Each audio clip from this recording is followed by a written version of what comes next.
It is something though that is a little in the back of my mind, since I really am trying to just push forward with this first draft and not go back and rewrite things and not worry too much.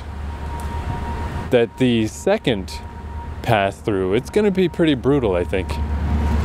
Because I have a lot of just like, wow, that sentence sucks.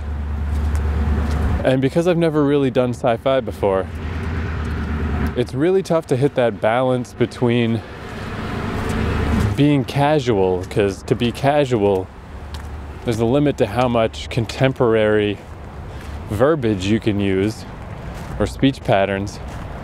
Because it's like, why is this space person acting like a character from the OC, you know? But then there's the other side, this super stiff, this is a forbidden planet thing.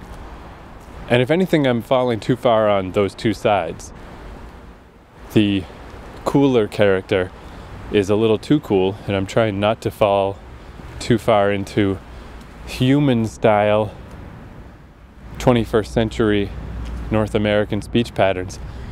But I am to an extent, because it's just the easiest way to get that across, that this is her personality.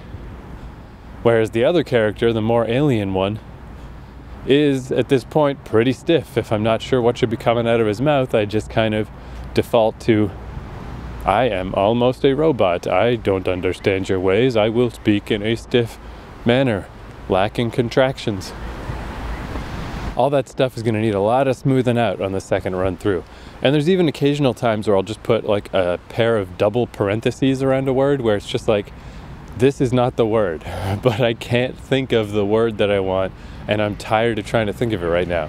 So just the double parentheses are a note to me the second time through that, like, first draft me knew that this was a shitty word, and this is not the term, this is not the phrasing, this is not what you want to use.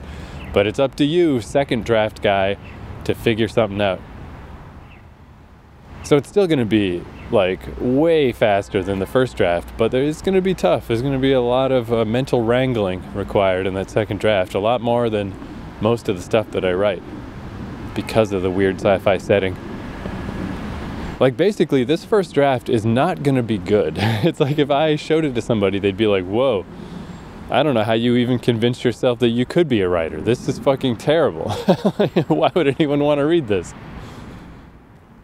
So it's weird, though. It's weird to just be, I guess, confident enough based on stuff I've written before and just based on how I did finish my nonfiction book. So I have finished a book. I'm confident in like my workflow, and my stick-to-itiveness has leveled up, you know? Like I'm confident enough that it's okay for this thing to be shitty, which I think is kind of a big step, because I never used to feel that way.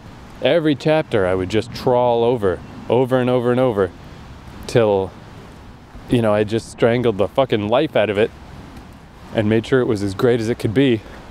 Then at the end of the process, when I went back, I'd still be like, well, this still needs a million changes. It really is not worth doing on a first draft. It's not worth expending that much energy and to kind of wearing yourself out doing revisions that are probably not going to stand up at the end of the day anyway, because you just don't have a good enough view of the full work. There's a whole chapter I wrote where the main character is thinking back to a conversation she had with her aunt. And I'm just like, there's something in the back of my head that's like, I bet I'm going to erase that whole thing. I bet that whole thing is about nothing. But I'll worry about that later, you know? Just leave it in for now. Move on. Just keep on moving.